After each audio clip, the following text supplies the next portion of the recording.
ఇదేనా? ఏది మైక్ ఇదా?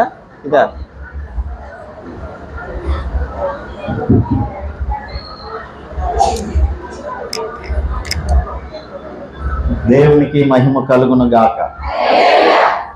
కొంచెం దగ్గరగా చెప్తారండి.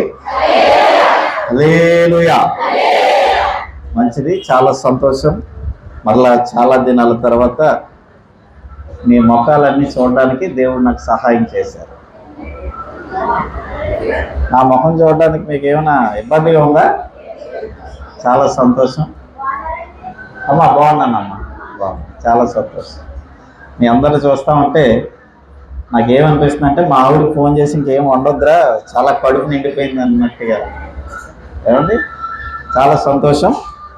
మరి ఇంత గొప్ప అవకాశం ఇచ్చిన దేవాది దేవునికి, నన్ను ప్రేమించి మరి ఆయా సమయాల్లో ఇక్కడ పరిచర్య చేయడానికి నన్ను ప్రేమతో ఆహ్వానిస్తున్న దైవజనుల కుటుంబానికి ప్రత్యేకమైన వందనాలు చెల్లిస్తూ ఉన్నాను. వారి కుటుంబాన్ని బట్టి నేను చాలా సంతోషిస్తూ ఉన్నాను. అలాగే మీ అందరిని బట్టి కూడా నేను చాలా సంతోషంతో ఈరోజు ఇక్కడికి రావడం జరిగింది. ఒకసారి హల్లెలూయా చెప్దాం. ప్రతిరోజు చాలా చక్కటి మాటలు దేవుడు మనందరితో మాట్లాడుతూ వస్తూ ఉన్నారు. అందులో భాగంగా ఈ రాత్రి మరి నేను కూడా కొన్ని సంగతులు మీకు చెప్పడానికి దేవుడు నాకు ఇచ్చిన ఈ మంచి తరుణాన్ని బట్టి నేను ప్రభువుని స్తుతిస్తూ వాక్యంలోకి మిమ్మల్ని తీసుకొని వెళ్తాను.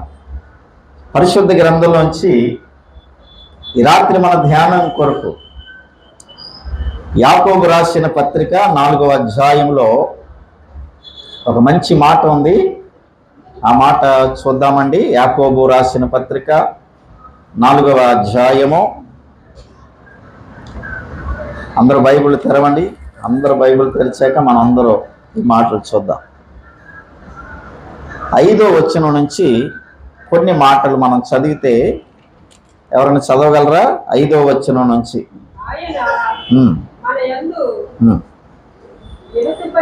ఆత్మ మత్తర పడునంతగా అపేక్షించిన అవి లేఖనము చెప్పుతున్నది. వ్యర్థమని అనుకుంటున్నారా? కాదు గాని ఆయన ఎక్కువ కృపనిచ్చును. అందుచేత దేవుడు అహంకారులను ఎదిరించి దీనులకు తన కృప అనుగ్రహించెను. దేవుడి వాక్యమును దీవించును గాక. అమ్మాయిలు నిలబెట్టారా? అసలు ఇప్పుడే కూర్చున్నారా? ఓకే, మళ్ళీ వాక్యం వెళ్ళాలి. వద్దులేదు, నిలబెట్టారు కదా ఇప్పుడు. అంటే వాక్యం వినాలి కదా. ఒకసారి లేచి నిలబడగలరా? ఇబ్బంది ఉందా ఏమన్నా? అసలు అలా లేచి నిలబడండి. దేవుడి వాక్యమును దీవించును గాక. నడిపించునావా నడి సాంద్రమున్న దేవా, నవజీవన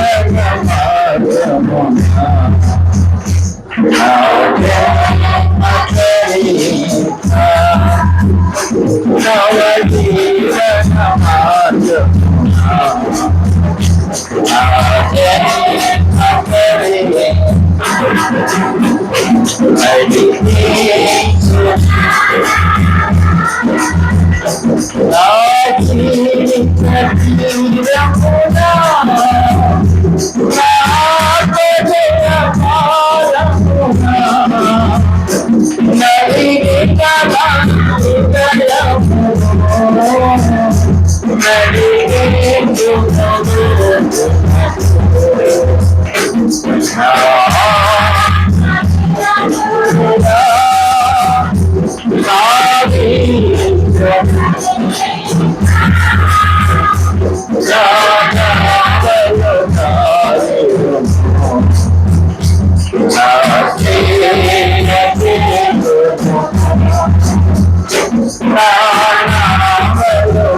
అందరు కూర్చుందాం. దయచేసి అందరు కూర్చోండి. 10 నిమిషాలు దేవుని వాక్యాన్ని మనసు పెట్టి శ్రద్ధగా. నన్ను కొంచెం సౌండ్ పెట్టరు, ఎక్కువ అరవలేను. కొంచెం సౌండ్ పెంచి, నేను మెల్లిగా మాట్లాడుతానే. కొంచెం ముందుకు జరగండి అమ్మా. మరి అందరూ కొంచెం అడ్జస్ట్ అయి కూర్చోండి. మంచి దేవునికి స్తోత్రం. ఈ చదవబడిన లేఖన భాగంలో ఒక మాట నాతో కలిసి మీరందరూ చెప్పాలి. నాతో కలిసి మాట చెప్పండి. ఆయన ఎక్కువ కృప నిచ్చెను. ఆయన ఎక్కువ కృప నిచ్చెను. చదవబడిన ఈ మాటలో దేవుడు ఎక్కువగా కృప చూపిస్తాడు అని యాకోబు గారు రాశారు. ఈ మాట ఎంతమంది ఒప్పుకుంటారు చెప్పండి? ఆ మాట మీకు అర్థమైందా? యాకోబు గారు ఏమంటున్నారంటే దేవుడు ఎక్కువ కృప చూపిస్తారు అని చెప్పారు. దీన్ని ఎంతమంది ఒప్పుకుంటారు? డౌటా? ఏమన్నా మీకేం తక్కువ చూపిస్తున్నాడా దేవుడు? అరాకొర్రగా చూపిస్తున్నాడా? మరి ఏంటి డౌట్ పడుతున్నారు? దేవుడు చాలా ఎక్కువ కృప చూపించాడండి నాకన్నా. చేయి పైకెత్తి స్తోత్రం చెప్పండి. హల్లెలూయా. ఆయన ఎక్కువ కృప చూపిస్తూ ఉన్నాడు. మనం అడిగినా అడగకపోయినా, ప్రార్థించినా ప్రార్థించకపోయినా ఆయన కృపలో ఎక్కడా కూడా మార్పు అనేది లేదు. ఆయన కృప వెంబడి కృపతో తక్కువ చూపించడండి. దేవుడు చాలా ఎక్కువ కృపతోనే మనల్ని ఇంతకాలం కాచి దాచి భద్రపరిచాడు. దేవుడికి స్తోత్రం. అయితే జాగ్రత్తగా వినండి. ఈ కృప అనే మాటను మనం ఎప్పుడు ధ్యానం చేసినా చాలా విషయాలు మాట్లాడుకోవాల్సి వస్తుంది. ఎందుకంటే మనము దేవుని కృప లేకుండా బ్రతకలేము అనేది చాలా వాస్తవం. దేవుని కృప లేకుండా మనము బ్రతకలేము. బ్రతికి ఉన్నామంటే నీ కృప, జీవిస్తున్నామంటే నీ కృప. ఓకేనా? ఒప్పుకుంటారా మీరు? బ్రతికి ఉన్నామంటే ఎవరు కృప? ఆయన కృపే. ఇక అంతకు మించి వేరే ఆప్షన్ లేదు మనకి. చాలా మందికి అర్థం కాక ఆదివారం కక్క ముక్క డెక్క బిర్యానీ ఇవన్నీ లేపుతారు కదా, దాన్ని బట్టి బలం ఉండి బ్రతికేస్తున్నామేమో అనుకుంటున్నారేమో. అలా అనుకోకండి. మనం ఎంత ఎక్కువ తింటే అంత తక్కువ ఆయుష్. ఈ కాలం అలా అయిపోయింది కదా పరిస్థితి. తక్కువ తిన్నవారు ఎక్కువ కాలం బ్రతుకుతారు. దేవునికి స్తోత్రం. నా ఆరోగ్యానికి సీక్రెట్ చెప్పమంటారా? తిండి మీద అంత ధ్యాస ఉండదు నాకు. దేవునికి స్తోత్రం. అందుకనే ఎంత హెల్తీగా, ఎంత ఆరోగ్యం. నా వయసు అడగండి. నీకు ఎందుకమ్మా నా వయసు? నా వయసు ఎవరు అడిగారు? ఎవరు అడిగినట్టు? ఎవరు అడగలేదు కదా. నా వయసు ఎవరు అడగండి. మంచి హెల్తీ ఇచ్చాడు దేవుడు. ఇది కూడా దేవుని కృప. మీ ఆరోగ్యాన్ని బట్టి, మీకున్న ఆరోగ్యం దేవుని కృపను కాబట్టి ఒక్కసారి అందరూ దగ్గరగా చపలు కొట్టండి. హల్లెలూయా. నాకు వాక్యాలు చదివేవారు ఇందులో చదవండి, అందరికి అర్థం అవ్వాలి. దేవునికి స్తోత్రం. మంచిది, చాలా సంతోషం. ప్రతిరోజు చాలామంది దైవజనులు వచ్చి చాలా విషయాలు మీకు బోధిస్తూ ఉన్నారు. చాలా అద్భుతమైన విషయాలు మీరు నేర్చుకుంటున్నారు. మరి ఈ దైవజనుల కుటుంబాన్ని మనం ఖచ్చితంగా అభినందించాలి. 60 రోజులు ఇక్కడ అక్కడ కూడా పెట్టారు. చాలా గొప్ప సంగతి. మరి మొన్న ఎప్పుడు అక్కడికి వెళ్ళాను. ఇలా వెళ్ళిపోతే ఇక్కడ ఆగి ఇలా మొహం ఎడదాం అనుకున్నాను, కానీ పెట్టే టైం లేక వెళ్ళిపోయాను. చాలా సంతోషం. మంచిది. దేవుని కృప ఎంత గొప్పదో ఈ రాత్రి నేను వివరిస్తాను. జాగ్రత్తగా వినండి మీరు. ఆయన కృప చాలా గొప్పది. కోట్ల రూపాయలు కూడా చేయని ఎన్నో పనులు దేవుని కృప చేస్తుంది. హల్లెలూయా. ఎవ్వరు చేయలేని పని దేవుని కృప చేస్తుంది. ఈ రాత్రి జాగ్రత్తగా వినండి. నేను మీకన్నా చాలా చిన్నోడిని. మా అమ్మ వయసు లాంటి వారు చాలామంది ఇక్కడ ఉన్నారు. నాన్నగారులు ఉన్నారు, చెల్లెమ్మలు ఉన్నారు, అక్కలు ఉన్నారు. మీ అందరికీ చాలా చిన్నవాడిని. దేవుని కృపను గురించి త్వరగా ఈ మాటల్ని నేను మీకు జ్ఞాపకము. అది టైం ఏంటన్నది కరెక్టేనా? అయ్య బాబు, ఏంటది అలా ఉంది? ఇంక గడియారం లేదు, ఇంకా ఇందులో చూస్తాను నేను. టైము 7:30 అయిందండి. 8:30కే మనకి 8:30. ఓకే, నేను ఆ టైం ఫాలో అయిపోలేదు, మొత్తం అర్ధరాత్రి అయిపోయాను, ఆల్నైట్ పేరు అయిపోయాను, ఏటైతే ముగించట్లేదని మీరు తిట్టుకున్నాం. అరే భలే ఉంది అదే, దేవునికి స్తోత్రం, హల్లెలూయా. జాగ్రత్తగా వినండి. మానవ జీవితంలో కృప అనేది చాలా ప్రాముఖ్యమైనది. ఇది దేవుడు మనకిచ్చిన గొప్ప కానుక. దేవునికి స్తోత్రం. మాటి మాటికి దేవా అది ఇచ్చే, ఇది ఇచ్చే, ఏదో ఒకటి ఇచ్చే, ఎలాగైనా ఇచ్చేయని ఆయన చంపేయకండి, ఆయన ఇబ్బంది పెట్టకండి. ఆయన నువ్వు అడిగినా అడగకపోయినా ఆయన మనకి ఏమి ఇచ్చాడంటే కృప ఇచ్చాడు. దేవునికి స్తోత్రం. ఆ కృప ఇచ్చాడు కాబట్టే చక్కగా బ్రతికి బట్టగట్టి 3 పూట్ల తినగలుగుతున్నాం, ఆరోగ్యంగా బ్రతకగలుగుతున్నాం, ఏదో ఒక మంచి వస్త్రాలు వేసుకోగలుగుతున్నాం, మనకంటూ ఒక గూడు ఉంది, మనకంటూ ఒక కుటుంబం ఉంది. ఇదంతా కూడా దేవుని కృపను బట్టే. దేవునికి స్తోత్రం. జాగ్రత్తగా వినండి. కృప ఎంత ప్రాముఖ్యమైనదో పరిశుద్ధ గ్రంథంలో చాలా సంగతులు రాయబడ్డాయి. ఇది ఈ రాత్రి మీరు అందరూ తెలుసుకోవాలి. కృప చేసే 7 పనులు. ఎన్ని పనులు? కృప చేసే 7 పనులు. సూపర్ ఫాస్ట్ ఎక్స్ప్రెస్ లా చెప్పుకుంటూ పోతాను, జాగ్రత్తగా వినాలి. మీరు అన్ని మనసు పెట్టి వినాలి. ఎన్ని పనులమ్మా? కృప చేసే పనులు ఎన్ని? 7 పనులు. 7 చేస్తాయండి, 7 కాదు, 7 చెబుతున్నాను అంతే. మొత్తం చెప్తే మనం ఉండగలమా? చాలా టైం పడుతుంది. జాగ్రత్తగా వినండి. మొట్టమొదటిగా కృప చేసే పని కీర్తన గ్రంథము 5వ అధ్యాయము 7వ వచనంలో కృప చేసే పని ఏంటో చెప్తున్నాను, జాగ్రత్తగా వినండి. నేను టైటిల్ చెప్పిన తర్వాత మీరు వాక్యం చదవాలి. కృప చేసే పని ఏంటో చెప్పమంటారా? అర్హతనిస్తుంది. అర్హతను ఇస్తుంది. ఇప్పుడు చదవండి.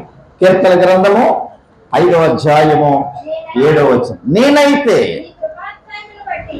నీ కృపాతిశయమును బట్టి నీ మందిరములో ప్రవేశించెదను. దేనిని బట్టి చెప్పండి? నీ కృపాతిశయమును బట్టి. దేవునికి స్తోత్రం. దేనిలోకి ప్రవేశం? మందిరములో. హల్లెలూయా. మొట్టమొదటిగా కృప చేసే పని ఏంటంటే ఏమండి, మనకు ఒక అర్హతనిచ్చింది. ఏంటి అర్హత అంటే మందిరములో ప్రవేశించే అర్హత. ఇది నిజంగా దేవుని కృపే. వాస్తవానికి నేనైతే ఈ మైక్ పట్టుకోవడానికి అర్హులను కాదు. మనం ఎవరు కూడా మందిరంలో అడుగు పెట్టడానికి అర్హులము కాము. కానీ కృప ఏం చేసిందంటే అర్హతను ఇచ్చింది. దేవుని మందిరంలో కూర్చొని, దేవుని మందిరంలో పాడుతూ, దేవుని మందిరంలో ప్రార్థన జరిగిస్తూ, దేవుని మందిరంలో దేవాది దేవుని ఆరాధించే కృప ఏమండి దేవుడు మనకి ఇచ్చారు. దేవునికి స్తోత్రం. ఆయన మందిరంలో అడుగు పెట్టే అర్హత మనకు లేదు, కానీ కృప ఏం చేసిందంటే చెప్పండి, ఏం చేసింది? అర్హతనిచ్చింది. అందరు చెప్పండి, నాకు ఈ అర్హతను ఇచ్చింది.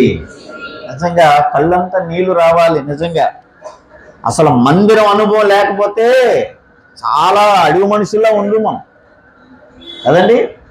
మందిరంలో దేవుడు నేర్పించే పాఠాలు ఉన్నాయే, ఆ పాఠాలు బట్టే మనం ఇలాగ జాగ్రత్తగా బ్రతకగలుగుతున్నాం. ఈ లోకంలో బ్రతకగలమా?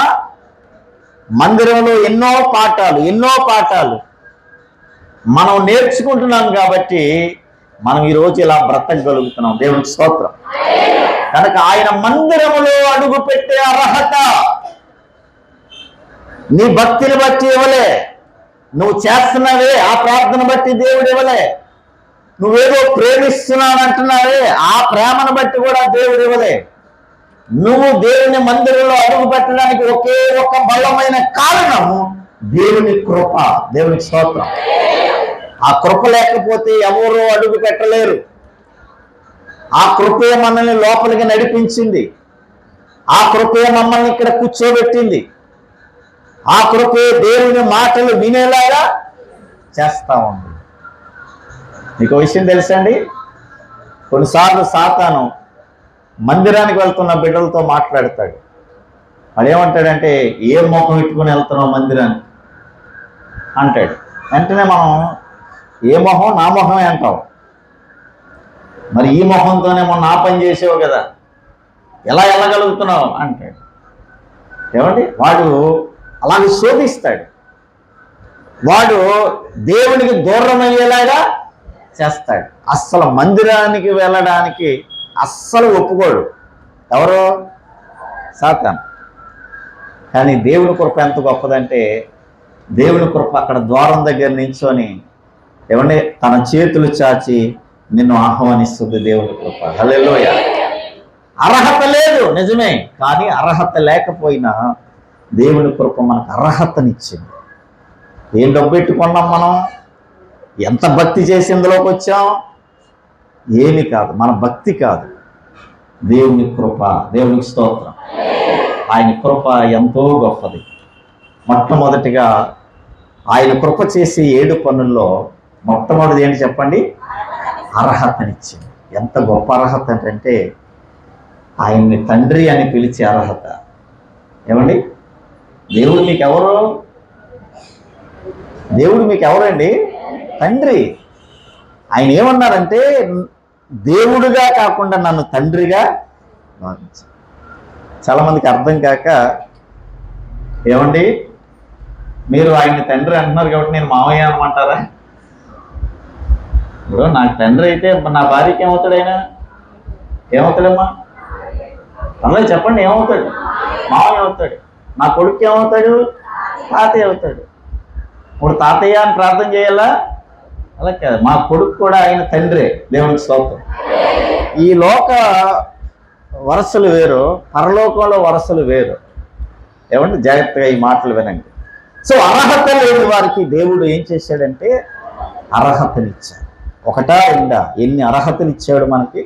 కేవలం మందిరంలోకి వచ్చే అర్హతే కాదండి, చాలా అర్హతలు దేవుడు మనకి ఇచ్చాడు. యోగ్యతనిచ్చాడు. నీకు ఒక మంచి ఉద్యోగం ఉండొచ్చు, ఆ ఉద్యోగం పొందుకునే అర్హత ఎవరిచ్చారు? దేవుడే ఇచ్చాడు. బహుశా నీకు ఇక్కడ 2 పిల్లలు ఉండొచ్చు, 3 పిల్లలు ఉండొచ్చు, లేదా ఒక బాబు ఉండొచ్చు, ఒక పాప ఉండొచ్చు. అలా బిడ్డను కనే అర్హతను ఎవరిచ్చారు? దేవుడే ఇచ్చాడు. ఇలా చెప్పుకుంటూ పోతే నువ్వు కలిగిన ప్రతిదీ దేవుడిచ్చిన అర్హతే. దేవుడి స్తోత్రం. అందుకని మొట్టమొదటిగా నేనేం చెప్పాలనుకుంటున్నానంటే, కృప ఏం చేస్తుంది చెప్పండి? అర్హతనిస్తుంది. అందరూ చెప్పండి, పైన వాళ్ళు కూడా చెప్పండి. అర్హతనిస్తుంది. అది అందరికీ అర్హతనిస్తుంది, చిన్న పెద్ద. నువ్వు జ్ఞానవంతుడివా, జ్ఞానం లేనివాడువా, భక్తిగా ఉంటున్నావా, భక్తిగా లేట్లా, ఇవేమీ కృపకు అవసరం లేదు. కృప ఏం చేస్తుందంటే మానవుని ప్రేమిస్తూ ఉంటుంది. దేవుడి స్తోత్రం. కనుక రాత్రి అర్హత లేని మనకు దేవుని కృప చేసేది ఏంటంటే అర్హతనిస్తుంది. అర్హత. కొన్నిసార్లు ప్రసంగాలు చేసేటప్పుడు ఇంటికి వెళ్ళి ఏడుస్తాను, ప్రభువా నాకు ఏ అర్హత ఉందని ఇలా చెప్పమంటున్నావు, ఇలా ప్రసంగాలు చేసే అవకాశాలు ఇస్తున్నావు. ఎందుకంటే మా అమ్మ అన్నం తెస్తే కాలుతో ఎగిరి తన్నేసేవాడిని. మా అమ్మ అన్నం తెస్తే కాలుతో తన్నేవాడిని. కారణం ఏంటంటే పాపం నాకు పరిస్థితి బాగోక మా అమ్మ ఏం చేసేదంటే వేడివేడి అన్నంలో ఉప్పు, కారం, కొంచెం నూనె పోసి కూర లేకుండా, కూర వండే స్థితి లేకుండా, అప్పుడున్న పరిస్థితులను బట్టి ఆ కారపు ముద్దలు తెస్తే రోజు కారం ముద్దలు తినాలంటే కష్టంగా ఉండేది. కానీ ఇంట్లో కష్టాలు మాకేం తెలుస్తాయి? ఒక రోజున కాలుతో తన్నేసాను మా అమ్మ అన్నం తెస్తే. అప్పుడప్పుడు అనిపిస్తుంది, ప్రభువా నాకు ఏ అర్హత ఉంది? అమ్మను ఎదిరించిన వాడిని, అమ్మ అన్నం తెస్తే కాలుతో తన్నిన వాడిని, ఈరోజు నాకు ఏ అర్హత ఉంది? అర్హత లేకపోయినా దేవుడు ఏమి ఇచ్చాడు చెప్పండి? అర్హతనిచ్చాడు. ఈరోజు ఈ మాటలు జాగ్రత్తగా వినండి. ఇక్కడ కూర్చున్న వారిలో మీ తల్లిదండ్రుల కష్టాలు కూడా ఒక్కసారి చూడండి. వాళ్ళు ఎంత ఇబ్బంది పడుతున్నారో చూడండి. నేను ఒకప్పుడు అలా తెలియక అజ్ఞానంగా నడుచుకొని అమ్మను ఎదిరించి, ఎందుకంటే నాన్న చిన్నప్పుడే చనిపోయారు. అమ్మ చాలా కష్టపడేది. నన్ను నాకు ఒక అన్నయ్య ఉన్నాడు, నాకు ఒక తమ్ముడు ఉన్నాడు. మా ముగ్గురిని పెంచడానికి చాలా ఇబ్బందులు పడేది. ఇవేమి అర్థం చేసుకోలేకపోయేవాడిని. ఏమండి, దేవుని కృప ఎంత గొప్పదంటే మా అమ్మ ఇంటింటికి వెళ్ళి పాసి పని చేస్తూ ఉండేది. వాళ్ళు గిన్నెలు, వీళ్ళు అంటులు, వాళ్ళు బట్టలు ఉతికి వాళ్ళు రాత్రి మిగిలిపోయిన అన్నం ఇస్తే అది ఒక మైకా సంచిలో వేసి తీసుకొచ్చి మాకు అన్నం పెట్టేది. ఏమండి, అలాంటి తల్లి ప్రేమ అర్థం చేసుకోకుండా చాలా గర్విష్టిగా ప్రవర్తించాను, చాలా మారాను. దేవునికి స్తోత్రం. ఇదంతా దేవుని కృప. పాసిపోయిన అన్నం తినే నేను ఈరోజు దేవుని కృప వివరిస్తే అద్భుతంగా ఉంటుంది. ఎంత అద్భుతంగా దేవుడు దీవించాడు. హల్లెలూయా, హల్లెలూయా. నీ కృపలి నీ క్షణము, నీ దయని నీ క్షణము, నేను హింసలేను యేసయ్యా. నీ కృపలి నీ క్షణము, నీ దయని నీ క్షణము, నేను యేసయ్యా. యేసయ్యా, నీ కృప నాకు చాలయ్యా. నీ కృప అందరూ యేసయ్యా, నీ కృప నాకు చాలయ్యా.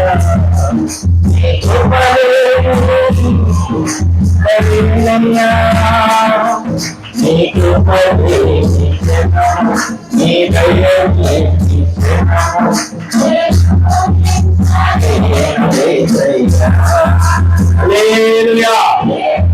అంతగా దేవుడి కృప నన్ను ప్రేమించింది. స్తోత్రం. అర్హత లేదు కానీ అర్హతనిచ్చింది.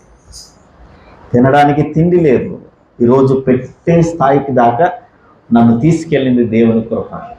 హల్లెలూయా. ఈ మధ్య చాలా ఏళ్ళ క్రితం 2008లో ఏమని పాడను ఏమని పొగడను, నీ రుణమును ఏ రీతిగా తీర్చనని ఒక పాట రాశాను. మీ అందరికి చాలామంది తెలుసు. అందులో ఒక చరణం, తినడానికి తిండే లేదు నాకు ఒకప్పుడు, పెట్టే స్థాయికి చేర్చావు యేసయ్య నీవిప్పుడు అనే ఆ చరణం రాశాను. మొన్న ఈ మధ్య ఒక రెస్టారెంట్ ఓపెన్ చేశాం మేము. అక్కడ ప్రజలు వచ్చి భోజనం చేస్తూ ఉంటే చాలా సంతోషం వేస్తూ ఉంది నాకు. నేను ఒక వారికి వెళ్ళి, ప్రభువా తినడానికి తిండే లేదు నాకు ఒకప్పుడు, ఈరోజు ఎంతోమంది భోజనం చేస్తామన్నారు. దేవునికి స్తోత్రం. హల్లెలూయా. అలాగుని చేస్తుంది దేవుని కృప. అర్హత లేని వారికి ఏ విషయం చెప్పండి? అర్హత. ఈరోజు నీకు చాలా అర్హతలు ఇచ్చింది. అర్థమవుతుందా దేవుని కృప? ఒక నాన్నగారిగా నీకు ఒక అర్హత ఇచ్చింది. నువ్వు నాన్నవి, నాన్నలాగా ఉండాలి.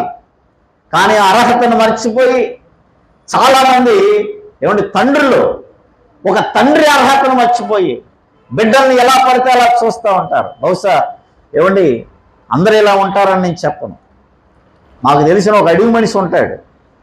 కోపం వచ్చిందంటే మీరు నమ్మండి, చాలా గట్టి కొట్టేసేవాడు. ఒకరోజు ఏం చేశాడు, 2 కాళ్ళు పట్టుకొని నేలకేసి కొట్టాడు ఆ కుర్రోడిని. అతను కన్నుగుడ్డు బయటకు వచ్చేసింది, అలా కొట్టాడు. ఒక తండ్రిగా నీకు అర్హత ఇస్తే పిల్లల్ని ఎలాగా చూసేది అంటే నువ్వు కృపను నిరర్ధకం చేస్తున్నావు. ఒక తల్లిగా నీకు ఒక బిడ్డనిస్తే వారిని ఎలా చూస్తున్నావు అంటే ఆ అర్హతను ఎలాగా కాపాడుకుంటున్నావు. చాలామంది నేను చెప్పి అలసిపోతున్నాను. ఎక్కడ చేసిన ఇవే ప్రసంగాలు చేస్తా ఉన్నాను. బిడ్డల్ని ఇస్తే బిడ్డలను చూసుకోవడం చేత కావట్లేదు. బిడ్డల్ని ఇస్తే బట్టలు కొని చదివించడం గొప్ప విషయం కాదండి. బిడ్డల్ని పెంచడంలో దేవుని కృపను మనం కోరుకోవాలి. ఈరోజు సొసైటీ పాడైపోతా ఉంది. ఈ పాడైపోయిన సొసైటీలో నీ పిల్లలు పాడైపోకుండా ఉండాలి అంటే దేవుని కృప మీద నువ్వు ఆధారపడాలి. హల్లెలూయా. అందుకని కృపను నిరర్ధకము చేయకండి. మొట్టమొదటిగా కృప చేసే 7 పనుల్లో మొట్టమొదటిది ఏంటండి? కృప నీకు ఏమిస్తుంది? అర్హతనిస్తుంది. ఆ అర్హతను గుర్తించండి. కొంతమంది ఎంత అర్హత ఇచ్చినా దాన్ని గుర్తించకుండా ఎట్లా పడితే అట్లా జీవిస్తారు. అది అంత మంచిది కాదు. దేవుడు నీకు మంచి అర్హతనిచ్చాడు. ఆ అర్హతను బట్టి దేవునికి స్తోత్రాలు చెప్పండి. రెండవదిగా కృప చేసే రెండో పని ఏంటంటే, కృప ఏమంటుందంటే ఆధారపడమంటుంది. ఏమంటుంది? కృప చేసే రెండో పని ఏంటి చెప్పనా? నా మీద ఆధారపడమంటుంది. 23వ కీర్తన 6వ చరణంలో ఆ మాట రాయబడి ఉంటుంది. చూస్తారా అమ్మ? ఈ మైక్ లో చదవంటారా? మైక్ ఇచ్చేయండి ఆవిడకి.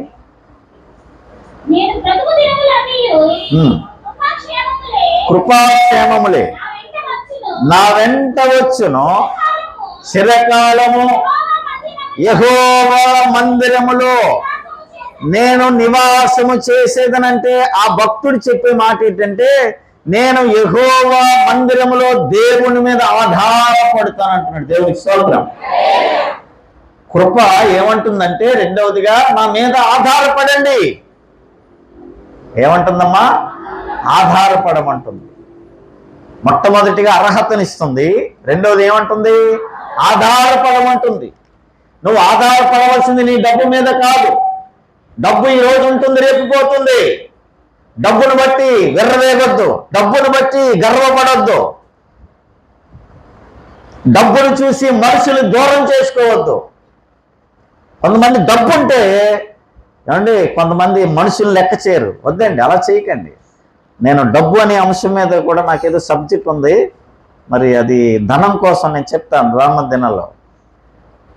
ఏమండి, డబ్బును బట్టి ఈరోజు నీకు డబ్బు ఉండొచ్చు, దేవునికి స్తోత్రం, మంచిగా నువ్వు సంపాదించవచ్చు, లేదా నీకు ఒక మంచి రాబడి ఉండొచ్చు. వాటన్నిటిని బట్టి దేవునికి వందనాలు చెప్పాలి తప్ప వాటిని బట్టి మనుషులు మనం ఏం చేయకూడదు? దూరం చేయకూడదు. గర్వం అని గుర్రం ఎక్కి తిరగకూడదు. కొంతమంది డబ్బు ఉంటే మనుషుల్ని ఏం చేయరు చెప్పండి? ఏం చేయరు? లెక్క చేయరు. అలా ఉండొద్దండి. డబ్బు ఉన్నా లేకపోయినా మనం ఎప్పుడు ఒకేలా ఉండాలి. దేవునికి స్తోత్రం. నువ్వు ఆధారపడవలసింది డబ్బు మీద కాదు. డబ్బు నిన్ను ఆసుపత్రి దాకా తీసుకెళ్తుంది, ఇక ఆ తర్వాత డబ్బు ఏం చేయలేదు. మన ఊపిరితో ఉన్నామని అయ్యా 1 కోటి రూపాయలు ఇస్తాను బతికించేయ అంటే ఆయన ఏం చేస్తాడు? నేనేం చేయనమ్మా, నేనేం చేయగలిగిందో అది చేస్తాను, మిగతాది ఎవరు చేయాలి? దేవుడు చెయ్యాలి.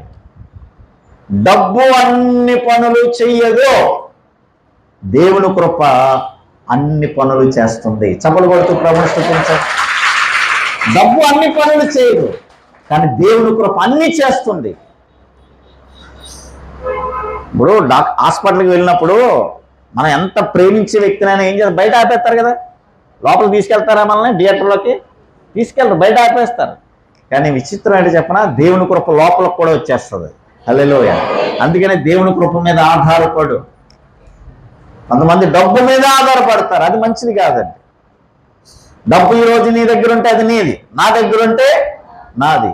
డబ్బుతో వ్యవహారం అలా ఉంటుంది. రెండవదిగా మనుషుల మీద కూడా ఆధారపడకండి. అమ్మా, మనుషుల మీద కూడా మనం ఏం చేయకూడదు? ఆధారపడకూడదు. యెహోవా మనుషులు నమ్ముకున్నటి కంటే యెహోవాను ఆశ్రయించటం మేలు అంటున్నాడు కీర్తనకారుడు. మనుషులను కూడా నమ్ముకోవద్దు. మనుషులను నమ్ముకోవద్దు అంటే వాక్యాన్ని తప్పుగా అపార్థం చేసుకోకూడదు. మా గుమ్మ ఎక్కొద్దు, వాక్యం ఏముందనుకున్నావు, మనుషులు నమ్మొద్దు, అలా యాక్ట్ చేయకండి. అట్లా అది కాదు, అలా కాదు, అది కాదు అర్థం. కొంతమంది మనుషుల మీదే ఆనుకుంటారు. మనుషుల మీద ఆనుకుంటే వాళ్ళు కష్టం వచ్చినప్పుడు జరిగిపోతారు. చాలాసార్లు చెప్పాను మీకు. నువ్వు ఏ మనిషి మీద అయితే ఆనుకున్నావో ఏదో కష్టం వచ్చినప్పుడు వాళ్ళు ఏమవుతారు? జరిగిపోతారు వాళ్ళు. తర్వాత నువ్వు దెబ్బ అయిపోతావు. ఏమండి, మనుషుల మీద ఆనుకోకూడదు. దేవునికి స్తోత్రం. దేవుని మీద ఆనుకోవాలి. మనుషులను నమ్ముకొని మభ్యపడ్డాను, మనుషులను నమ్ముకొని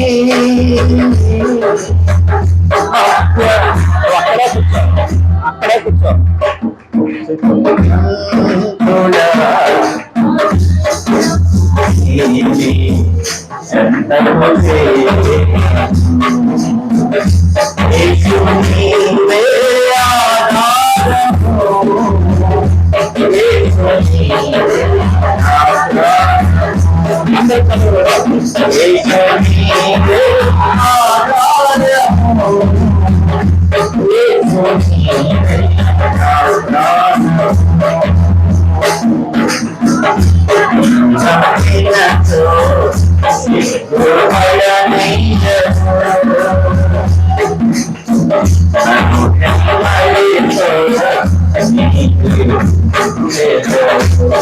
హల్లెలూయా. ఆయన నమ్మితే సిగ్గుపడనివాడు. కానీ మనుషులు నమ్ముకుంటే మనం ఏమవుతాం చెప్పండి? సిగ్గుపడిపోతాం. అందుకే ప్రభు చెప్తున్నారు, కృప ఏమంటుందంటే నా మీద ఆధారపడండి. ఎవరి మీద? నా మీద ఆధారపడండి. మనుషుల మీద ఆధారపడకండి, డబ్బు మీద ఆధారపడకండి, నా మీద ఆధారపడండి. దేవుని మీద ఆధారపడడం నేర్చుకోండి. మనం నేర్చుకోవాలండి ఖచ్చితంగా. జీవితం అన్న తర్వాత 1,00,000 కష్టాలు వచ్చి పడతా ఉంటాయి. ప్రతి కష్టం మీద, కష్టాన్ని బట్టి మనం ఎవరి మీద ఆనుకోవాలి? దేవుని మీద ఆనుకోవాలి. హల్లెలూయా. ఒక రోజున మొత్తం ఊరంతా మునిగిపోయిన వరదలు వచ్చాయి. ఏమండి? ఊరంతా మునిగిపోతా ఉంది. ఇప్పుడు విజయవాడ పాపం మునిగిపోయింది కదా, అలా మొత్తం ఊరంతా మునిగిపోయింది. అందులో ఒక ఆయన ప్రార్థన చేస్తున్నాడు, ప్రభువా ఊరంతా మునిగిపోయింది నాయన, అయ్యా మనుషులు నమ్ముకున్నట్టు కంటే యెహోవాను ఆశ్రయించిన మేలున్నావు తండ్రి, నన్ను కాపాడు ప్రభువా అని ప్రార్థన చేస్తున్నాడు. ఒక మేడ మీద ఉండి ఆ మేడ కూడా మెల్లిగా మునిగిపోతా ఉంది. ఏమంటే అలా ప్రార్థన చేస్తున్నాడు. ఇలా హెలికాప్టర్ వచ్చింది, వచ్చి ఒక వల్ల దింపి ఎక్కేరా పైకి అంటున్నారు. వాడు అంటున్నాడు, ఎక్కాలి కదా మరి అని అంటున్నాడు. మనుషుల్ని నేను నమ్ముకోను, యెహోవాను నమ్ముతున్నాను, నేను యెహోవాను ఆశ్రయిస్తున్నాను. మనుషులు నమ్ముకున్న కంటే యెహోవాను ఆశ్రయించిన మేలు అన్నాడు. ఈ డగడగడగడ హెలికాప్టర్ డ్రైవర్ అన్నాడు, రా ఎక్కుతున్నాడు, ఎక్కట్లేదు వాడు మొండిగా ఎక్కలేదు అంటే, సర్లే ఇంకొండ కాపాడుతామని అలా పోయింది హెలికాప్టర్. పెట్ట మనిషి లేడు, నీళ్లు చూస్తే మెల్లిగా మునిగిపోతా ఉంది. ఏం చేయాలో అర్థం కావట్లే. మళ్ళీ ప్రార్థన చేయడు, ప్రభువా నన్ను రక్షించిన ఆయన అని. పెట్ట మనిషి లేడు. ఓ పాట అందుకున్నాడు, ఏమండి? నిన్నే నమ్ముకున్నానయ్యా,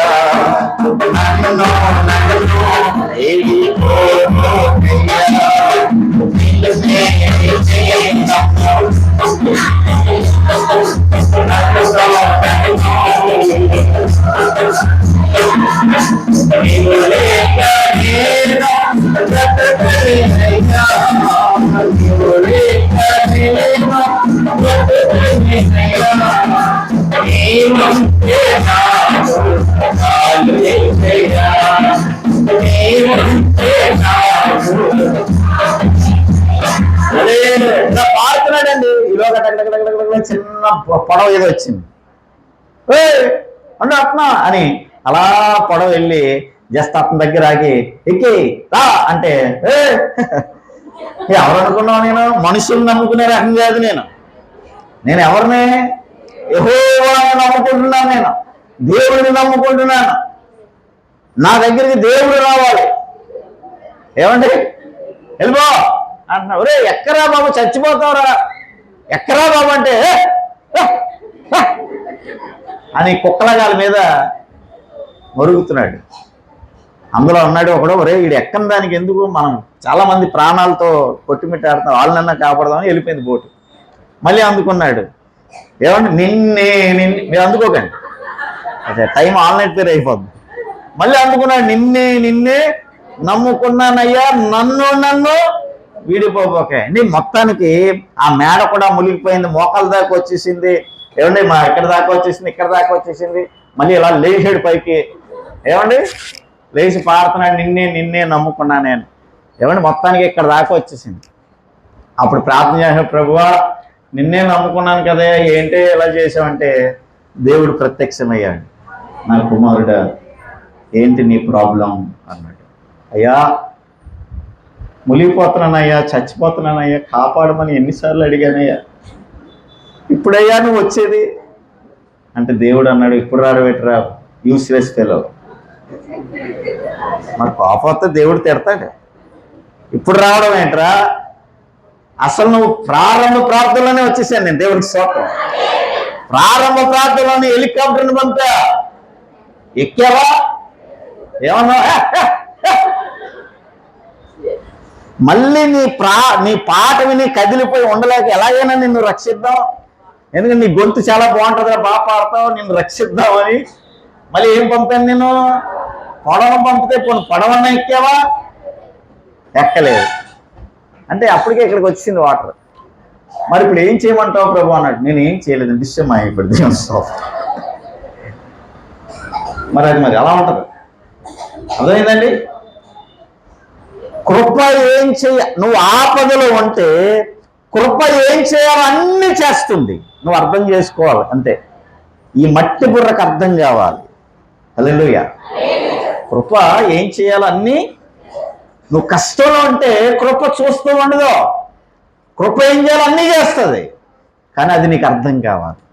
కొంతమంది అర్థం కాక అంత నోరేసుకొని పడిపోతారు. ప్రభు ఇంత కష్టంలో ఏమైపోతున్నాయి ఆయన. ఏమవడు ఆయన, ఎప్పుడు నీతోనే నీ ప్రక్కనే ఉంటాడు. కాకపోతే ఈ మట్టి బుర్రకు ఏమవ్వాలి? అర్థం కావాలి. దేవుడికి స్తోత్రం చెప్పండి. రెండవదిగా కృప ఏమంటుంది చెప్పండి? కృప చేసే పని ఏంటి?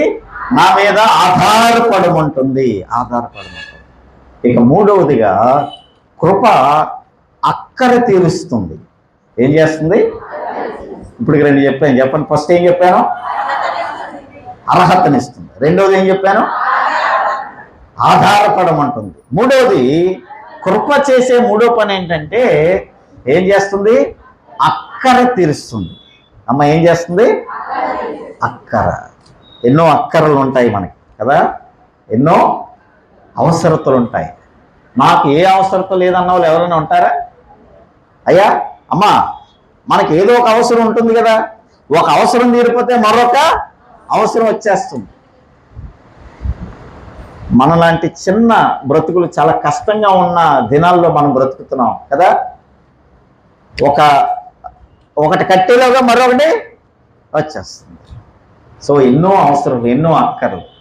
కృప ఏం చేస్తుంది చెప్పనా? నీ ప్రతి అక్కరను తీరుస్తుంది.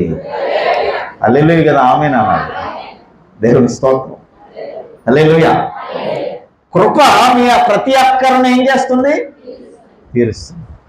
తీరుస్తుంది ఏంటి పాస్టర్ గారు? ఎన్నో అక్కరలు నా బ్రతుకులో తీర్చింది. ఎన్ని అక్కరలు తీర్చింది? ఎన్ని అవసరతలు తీర్చింది? అమ్మా, మీ అవసరాలు ఎవరు తీర్చారు? దేవుని కృప తీర్చింది. చాలాసార్లు ఎన్నో అవసరతలతో బాధపడిన సందర్భాలు మన బ్రతుకులో ఎన్నో ఉన్నాయి. ఏమంటే మీ బ్రతుకులో ఈ అవసరం తీరితే బాగుని, ఈ అవసరం తీరితే బాగునని చాలా మనము గోజాడి ప్రార్థన చేసిన సందర్భాల్లో అవసరాలని దేవుడు తీర్చాడా లేదా? అన్నీ తీర్చాడు దేవుడు. ఇంకా కొన్ని ఉంటే ఉండనివ్వండి, అవి కూడా దేవుడు తీరుస్తాడు. దేవునికి స్తోత్రం. మన అవసరాలన్నీ తీర్చడానికే దేవుడు ఉన్నాడు. హల్లెలూయా. మన అవసరాలు తీర్చలేకపోతే ఆయన దేవుడు అవసరం లేదు మనకి. మానవ జీవితంలో ప్రతి అవసరాన్ని తీర్చడానికే ఆయన ఉన్నాడు. ఆయన కృప ఉంది. హల్లెలూయా. కనుక నీ అవసరాలన్నీ తీరుస్తాడు. అవసరాలే తీరుస్తాడు, ఆశలు తీర్చడు. గుర్తుపెట్టుకో. ఏం తీరుస్తాడమ్మా? ఆశల్లో రెండు ఆశలు ఉంటాయండి. ఏమండి? బాగా వినండి. ఒక ఆశ అది మంచి ఆశ, రెండో ఆశ దురాశ. అది అంత మంచిది కాదు. రెండో ఆశలే, కాకపోతే మంచిది కొంచెం చెడ్డు దురాశ అన్నమాట. మంచి ఆశలైతే దేవుడు తీరుస్తాడు. ఎప్పుడో చెప్పినట్టు గుర్తు మరలా జ్ఞాపకం చేస్తున్నాను. ఒక ఆయన ప్రార్థన చేస్తూ, ప్రభువా నాకు ఒక అవసరత ఉంది అని ప్రార్థన చేశాడు. దేవుడు అడిగాడు, ఏంటి నీ అవసరత? నాకు విమానం కావాలి అని అడిగాడు. ఏం కావాలి? విమానం కావాలి అని అడిగాడు. తప్పకుండా నీకు విమానం ఇస్తాను, అయితే ఎయిర్పోర్ట్ కట్టించుకో అన్నాడు. అదే అతని ఆశ ఏంటి? అది ఆశ దురాశ? అది నిజంగా దురాశే. నిజంగా ప్రభువా నాకు ఒక బండి కావాలి నాయనా, లేదా ఒక సైకిల్ కావాలి నాయనా, లేకపోతే ఈ భూమి మీద తిరగడానికి ఏదైనా కాబట్టి అది ఇస్తాడు. అది ఆశ. కానీ అతనిది ఏ ఆశ? దురాశ. నాకేం కావాలన్నాడు? విమానం కావాలి ప్రభు అంటే తప్పకుండా ఇస్తాను, ఎయిర్పోర్ట్ కట్టించుకో అన్నాడు. వీడు ఇంటి అద్దెకి ఎట్లా పోతున్నాడు? వీడు ఎయిర్పోర్ట్ ఎప్పుడు కట్టించుకుంటాడు? అందుకే ఆశను దేవుడు తీరుస్తాడు, దురాశలు దేవుడు తీర్చడు. దేవునికి స్తోత్రం చెప్పండి. మూడవదిగా కృప చేసే పని ఏంటంటే మన అక్కర తీరుస్తుంది, మన అవసరాలన్నీ తీరుస్తుంది. ఉదయం లేచిన కాంచి రాత్రి పండుకున్నంత వరకు ఎన్ని అవసరం, ఎంత డబ్బు అవసరం మనకి, ఎన్ని ఖర్చులు ఉంటున్నాయి. ఖర్చులు పెరిగాయా లేదా? ఖర్చులు పెరిగిపోయాయి, రాబడి తగ్గిపోయింది, జీతాలు పెరగట్లే కానీ మన ఖర్చులు పెరిగిపోతున్నాయి. జీతాలు పెరగకపోయినా మన ఖర్చులు పెరిగిపోతున్నా ఎక్కడ కూడా లోటు లేకుండా దేవుడు పోషిస్తూ ఉన్నాడు. హల్లెలూయా. ఏ పూటగా ఆ పూట నీ అక్కర తీరుస్తూ నిన్ను నడిపిస్తున్నాడు దేవుడు. నీ అక్కర్లని దేవుడు తీరుస్తున్నాడు. ఇది కదా ఆయన కృప అంటే. హల్లెలూయా. శ్రమలోనైనా నన్ను విడువడు, కష్టాల కొలిని కాల్చి వేసిన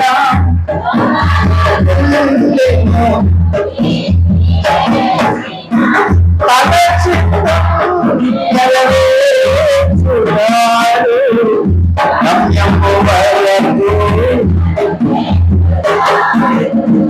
తన చిత్తం నెరవేర్చువాడు గమ్యము వరకు.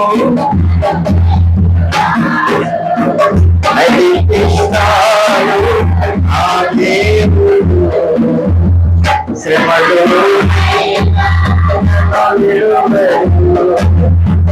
నడిపిస్తాడు ఆ దేవుడు శ్రమలో.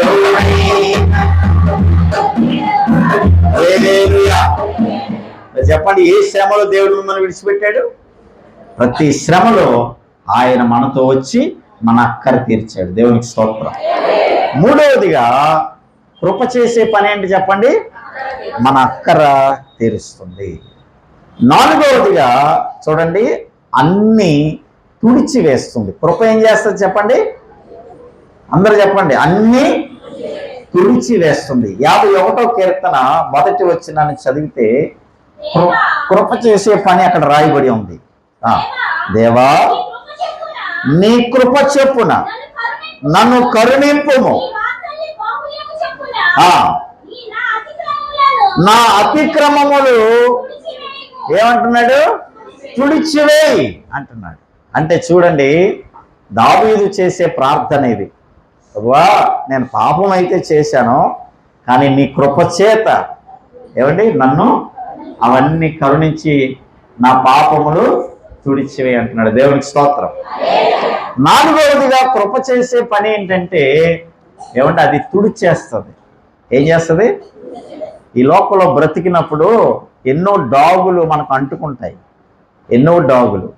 ఏమండి ఆ డాగులన్నీ కూడా దేవుని కృప తుడిచేస్తుంది. హల్లెలూయా, హల్లెలూయా.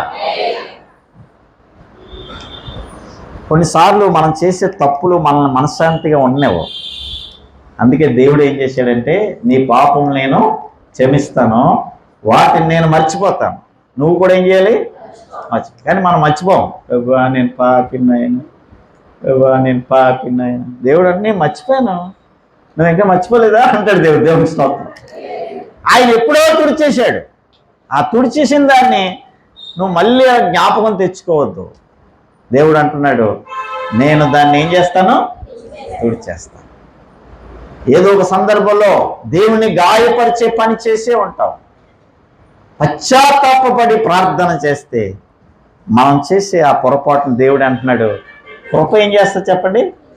తుడిచేస్తా. దేవునికి స్తోత్రం. అప్పుడప్పుడు టీవీలో ఒక యాడ్ వస్తుంది. ఏమండి? జిక్ అని ఇలా వెళ్ళిపోద్ది, తెలుసు కదా? ఏంటమ్మా అది? టైడేనా? టైడ్ అవక్ అయ్యారా అంత. నేను చాలాసార్లు ఇసుకిసుకంటాం, ఏమో వెళ్ళడు, ఎక్కడో ఎక్కడే ఉంటుంది. అవన్నీ చూడడానికి బాగుంటాయి. ఏమండి? అలా ఒక్క దెబ్బలో ఇసుకని దేవుడు ఏం చేస్తాడు చెప్పనా? దేవా నీ కృప చొప్పున నన్ను కరుణించమని నువ్వు చేసిన తప్పు దేవుని సన్నిధిలో ఒప్పుకుంటే ఏమన్నా ఆయన ఏమంటున్నాడు? తుడిచి వేస్తాడు. హల్లెలూయా. బాధపడద్దు. అయ్యా నేను తప్పు చేశాను కుమిలి బెంగ పెట్టుకొని చచ్చిపోవద్దు. నీ కొరకు ఆయన చనిపోయాడు, నువ్వు బెంగ పెట్టుకొని చచ్చిపోతావని కాదు. నీ డాగులన్నీ తుడవడానికి దేవుడు వచ్చాడు. దేవునికి స్తోత్రం. ప్రతి ఘోర పాపమును కడుగును మన యేసయ్యా రక్తము. ప్రతి ఘోర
మనం ప్రతి బల్లలో ఈ పాట పాడతాం కదా, అపరాధిని యేసయ్య కృప చూపి బ్రోవుమయ్య అనే.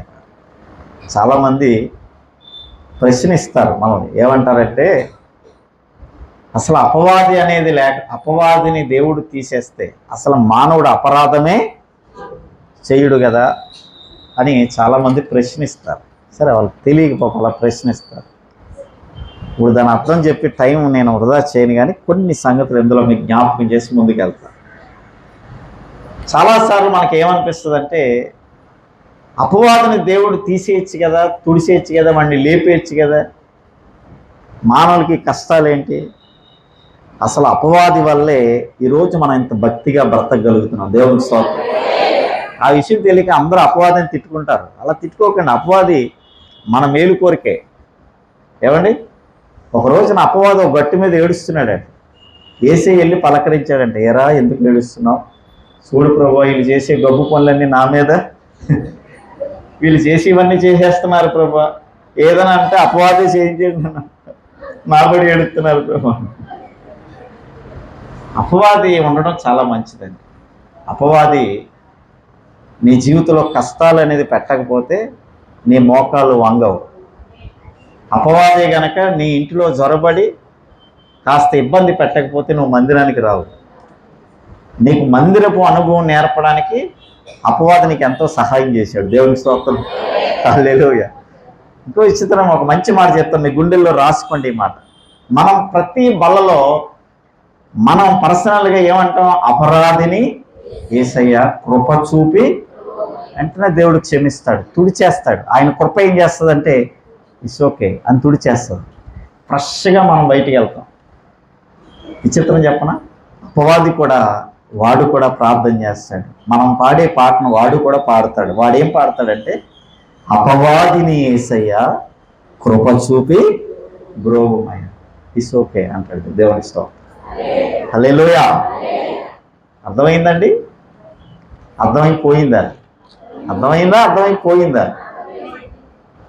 మనం ప్రార్థన దేవుడు కృప చూపి క్షమిస్తాడు, అపవాదిని కూడా దేవుడు క్షమిస్తాడు. అంత ప్రేమ కలిగిన దేవుడు మన దేవుడు. దేవుడి స్తోత్రం. నాలుగవదిగా కృప చేసే పని ఏంటి చెప్పండి? అన్ని తుడిచేస్తుంది. భయపడొద్దు, బాధపడొద్దు, బెంగపడి ఏడవద్దు. నేను పొరపాటు చేశాను, ఇట్స్ మర్చిపోతాను. దేవుడు అంటున్నాడు, నేను దాన్ని తుడిచేస్తాను. నా కృప దాన్ని ఏం చేస్తుంది? తుడిచేస్తాను. కన్నీళ్ళు తుడుచుకో, ధైర్యంగా ఉండు. కృప ఉంది మనకి. హల్లెలూయా. ఆ కృప మన దోషములన్నిటిని ఏం చేస్తుంది?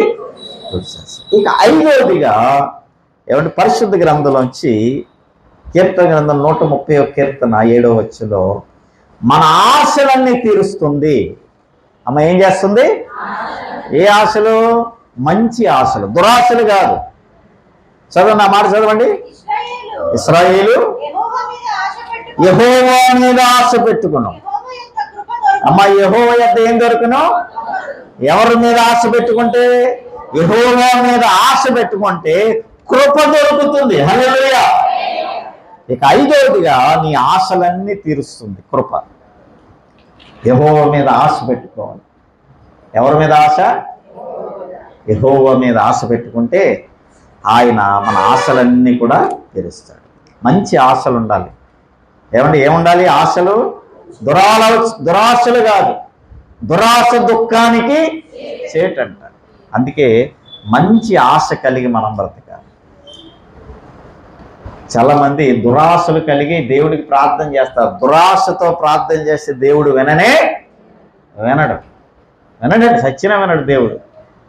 మంచి ఆశతో ప్రార్థన చేస్తే దేవుడు వింటాడు. కానీ నీ దురాశతో ప్రార్థన చేస్తే దేవుడు వినడు. అర్థమవుతుందండి మీకు? ఒకసారి ఒక ఆయన దేవుడి దగ్గరికి వెళ్ళి, మందిరంలోకి వెళ్ళి ప్రార్థన చేశాడంట, ప్రభువా నాకు కారు కావాలి. ఏం కావాలి? కారు ఇచ్చాడంట దేవుడు. ఇంకొక ఆయన వెళ్ళాడట, ప్రభువా అతను కారు అడిగితే ఏమిచ్చావు? కారు ఇచ్చావు. నాకు డబుల్ కారు కావాలి నాయన, నాకు 2 కార్లు కావాలి. అతనికి ఎన్ని ఇచ్చావు? నాకు 2 కావాలి అని ప్రార్థన చేసేవాడట. అది దురాశ అనమాట. నీకు 2 కార్లు అయితే ఏం చేస్తావు? 2 కార్లతో తోలేస్తావా? ఒక కారు చాలు కదా. మన మొహానికి ఒక కారు చాలు. ఏమండి? 2 కార్లు అడిగాడట. అదేంటది? ముందుగా మంచి ఆశే. అతను కారు కావాలని. ఎవరైనా కారు కావాలంటే అడగండి, మొహమాట పడకండి దేవుణ్ణి. మరి అర్రకొర్రగా ఏదో పిసినారోళ్ళు అడగండి. ఆయన చాలా కోటీశ్వరుడు ఆయన. అడగండి, మంచిదే. అడగడంలో తప్పేమీ లేదు. ఆశ మంచిదైతే తప్పకుండా ఆయన సహాయము చేస్తాడు.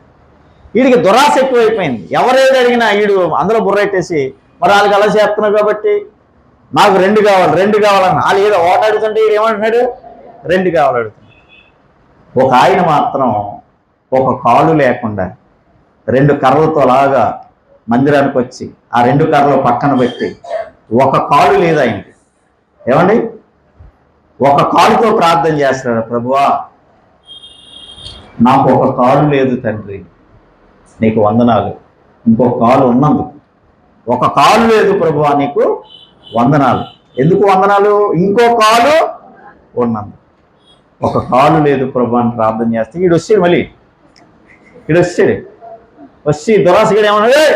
నాకు 2 ఒకటి సరిపోదు, నాకు 2. దేవుడు అన్నాడు, ఒరే నువ్వేం అడుగుతావు? నీకు అర్థం? నాకు అన్నీ అనవసరం.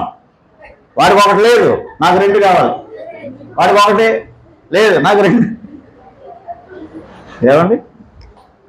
వాడికి 1 కాలు లేదు, దేవుడు 2 కాళ్ళు తీసేసాడు. దేవుడికి స్తోత్రం. సరిపోయిందా? మన ఆశలు తీరుస్తాడు, కానీ దురాశలు ఏం చేయడు దేవుడు? తీర్చడు. ఆశపడు, తప్పు లేదు. ఆశ గల ప్రాణాన్ని దేవుడు తృప్తిపరచు. అలాగా దురాశ పడితే దేవుడు తృప్తిపరచడు. కొంతమంది మీరు తప్పుగా అనుకోకండి, జాగ్రత్తగా వినండి. ఇది వాక్య ప్రకారంగా చెప్తున్నాను. ప్రభువా మా ఆఫీసులో ఈవిడ చాలా బాగుంది ప్రభువా, మా ఆవిడకన్నా చాలా చక్కగా పలకరిస్తుంది ప్రభువా, అసలు నా ఒరిజినల్ ఏమికి ఈవిడేమో. ఎవరట? ఒరిజినల్ ఏమికి ఈవిడేనేమో. నువ్వే పొరపాటు పడ్డావేమో ప్రభు, చాలా చక్కగా మాట్లాడుతుంది నాయన, నా ఇంటిగారిది ఒరిజినల్ ఏమికు కాదు ప్రభువా అని ప్రార్థన చేశాను. అదే మన దురాశ అంటే. ఏమండి? ప్రేమగా ప్రతిరోజు ఏ భార్య మాట్లాడదు. కొంతమంది ఏమంటారంటే కొత్తలో బాగా మాట్లాడేది అని, కొత్తలో బాగా ప్రేమించి అదే పని ఏంటి? ఇంకా పెళ్ళి 20 ఏళ్ళైనా 25 ఏళ్ళైనా ఐ లవ్ యూ అంటే తిరుగుతాడు. అది కూడానే పనులు ఉండవా, పిల్లలు ఉండరా, వాళ్ళని పెంపకం ఉండదా, వాళ్ళ పద్ధతి బోలు ఎవ్వరు ఉంటారు. ఏమో నువ్వు మారిపోయావు, పెళ్ళి ఎప్పుడు లేవు ఇప్పుడు మారిపోయావు. మరి 2-3 పిల్లలు ఉన్నారు, మధ్యలో పిల్లలు ఉన్నారు, మరి వాళ్ళు చూసుకోవాలా, వాళ్ళ ముడ్డులు కడగాలా. నువ్వు మారిపోయావే. ఎప్పుడు ఎలకాలం ఒకేలా ఉండరు, మారతారు. మారాలి కూడా. దేవునికి స్తోత్రం. హల్లెలూయా. స్త్రీలను ఇబ్బంది పెట్టకండి. భర్తలు ఎవరు లేనట్టున్నారు. అసలు స్త్రీలు లేకపోతే ఒక్కసారి భర్తలు ఉంటే అని మీరు భర్తలు ఎంతమంది ఉన్నారు నాకు తెలియదు, పిల్లకాయలు ఎక్కువగా ఉన్నారు. సరే, భర్తలు ఉంటే ఇంట్లో భార్య లేనట్టుగా ఊహించుకోండి, దెయ్యాల కొంపలా ఉంటుంది అది. ఎవరు భర్తలు, మీరు కళ్ళు మూసుకొని మీ భార్య లేదు అన్నట్టుగా ఊహించుకోండి, అది దెయ్యాల కొంప అది. భార్య ఉంటే ఇంటికి అందం. దేవునికి స్తోత్రం. మీ గురించి చెప్తున్నాను, దేవునికి స్తోత్రం. ఎంత అందం అండి మీరు. ఇంట్లో మీరు పనులు చేసుకుంటే ఎంత సందడిగా ఉంటుంది. కొన్నిసార్లు భర్త పావుడే పుట్టింటి బా అంటాడా, పుట్టింటికి వెళ్ళిపోతే అది అది కొంప దెయ్యాల కొంపలా ఉంటుంది. అది ఒక ఒక అందం లేదు. ఈయనే లేపుతాడు, ఈయనే తుడుచుకుంటాడు, ఈయనే టీ ఎట్టుకుంటాడు, ఆ సరిగ్గా ఎట్టుకోవడం రాదు మనోడికి. పోనీ భార్య ప్రేమగా టీ ఎట్టిస్తే మనం ఏమైనా తాగి ఏమైనా అభినందిస్తారా ఏంటే? పంచదార ఎక్కువ ఇష్టం లేదా పంచదార వేయలేదేటే, ఏదో ఒక పేరు. అట్లా పేర్లు పెట్టకండి. ఏమండి, నీకు దేవుడిచ్చిన భార్యను బట్టి ఒక్కసారి భర్తలు దేవుని స్తోత్రం చెప్పండి. మీరెందుకు చెప్తున్నారమ్మా? పంపతీసి ఇంట్లో మీరే భర్తలుగా ప్రవర్తిస్తున్నారా ఏంటి? నేను భర్తలు చెప్పమండి, వీళ్ళు ఎందుకు చెప్తున్నారు? కరెక్ట్ పాయింట్ అని అంటున్నారు మీరు. మీరే భర్తల్లా ప్రవర్తిస్తున్నారా ఏంటి? మీరే మీ భర్తలను ఆడిస్తున్నారా ఏంటి? కరెక్ట్గా చెప్తున్నాం అని అన్నాడు ఎవరో వెనకాల ఉన్నాయి. దేవునికి స్తోత్రం.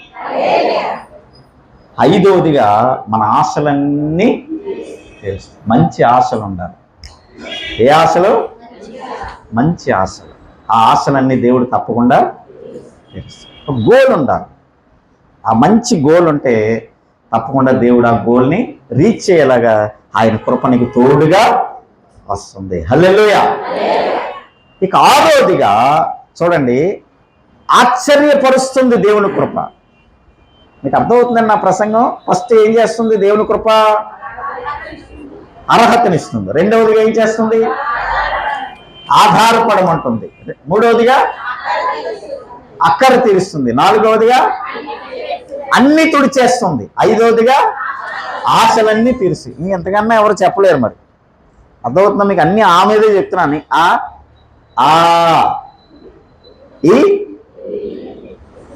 ఇంకెంతకన్నా మరి దేవునికి స్తోత్రం చెప్పండి. అలా గుర్తుండిపోవాలన్నమాట. ఏమండి, మరలా లాస్ట్లో అడుగుతాను, 7 టకటక చెప్పేస్తే రాసింది చెప్పడం కాదు, రాయకుండా చూడకుండా మీ జ్ఞాపకంలో పెట్టుకొని చెప్తే అరకా సొంగరం ఇస్తారు. ఓకేనా? అది దేవునికి స్తోత్రం చెప్పండి. పరిశుద్ధ గ్రంథంలోంచి ఆరోదిగా ఆయన ఆశ్చర్యపరుస్తాడు. దేవుని కృప ఏం చేస్తుందంటే ఆశ్చర్యపరుస్తుంది. 31వ కీర్తన 21వ వచనాన్ని మనం చూద్దాం. చూడండి, 31వ కీర్తన 21వ వచనాన్ని మనం చూస్తే, ప్రాకారము గల పట్టణములో యెహోవా తన కృపను ఆశ్చర్యకరముగా నాకు చూపి ఉన్నాడు. దేవునికి స్తోత్రం. అమ్మా, ఎలాగా? ఆశ్చర్యకరముగా దేవుని కృప మనకి చూపిస్తుంది. దేవుని కృప ఏం చేస్తుందో చెప్పనా? మనల్ని ఆశ్చర్యపరుస్తుంది.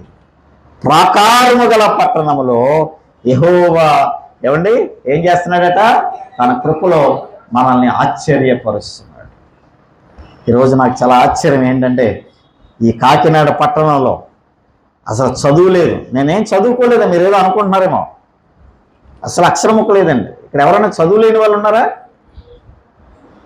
మీరు కదా, పెద్దోళ్ళు వద్దండి. నాకు యవనస్తులు చదువు లేని వాళ్ళు ఎవరైనా ఉన్నారా? అని నేను యవనస్తుని కాబట్టి చెప్తున్నాను. జస్ట్ మా అబ్బాయి 10th వచ్చాడు, ప్రార్థన చేయండి. ఎవరైనా చదువు లేని వాళ్ళు ఉన్నారా అంటే అర్థం ఏంటి? అందరూ మరి చదువు లేని వాళ్ళు ప్రసంగం చేస్తున్నాడు, చదువుకున్న వాళ్ళు వింటున్నారు. దేవుడి స్తోత్రం. అసలు అక్షరముక్క లేదండి నాకు.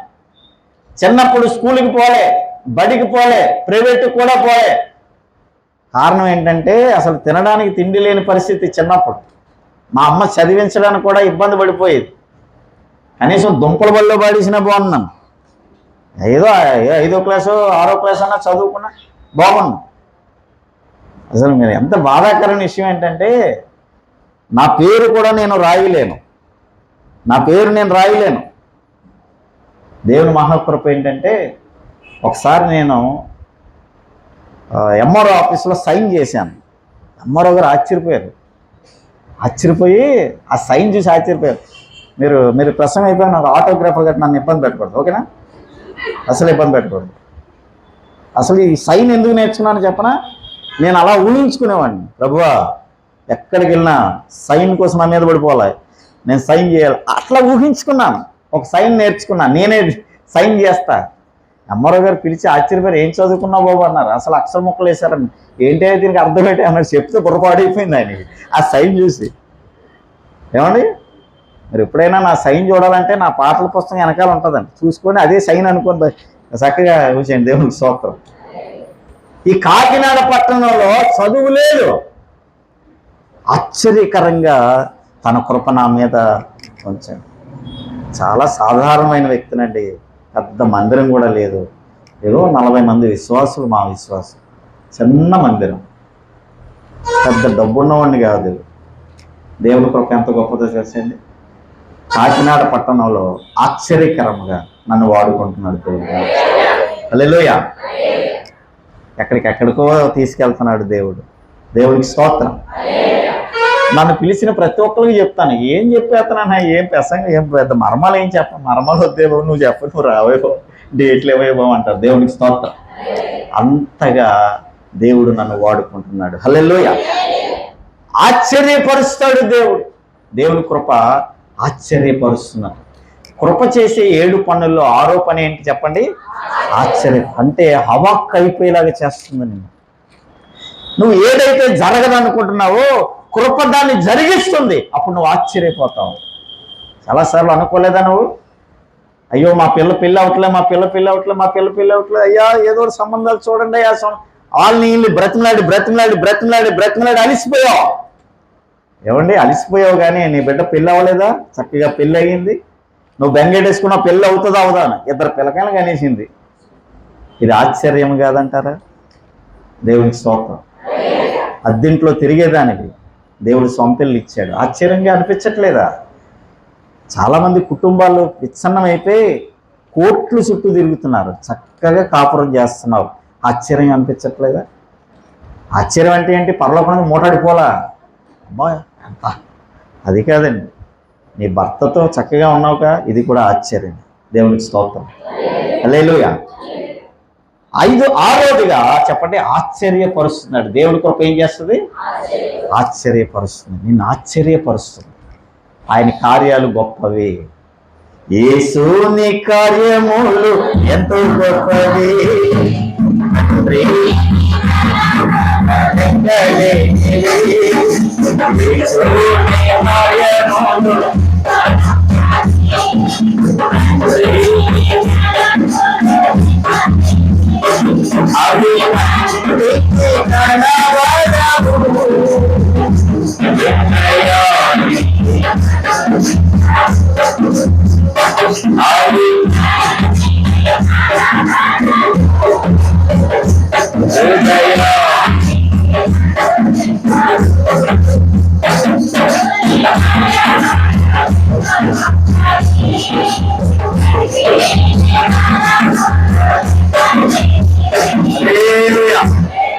ఆయన ఏం చేసినా ఆశ్చర్యకార్యాలే చేస్తాడు.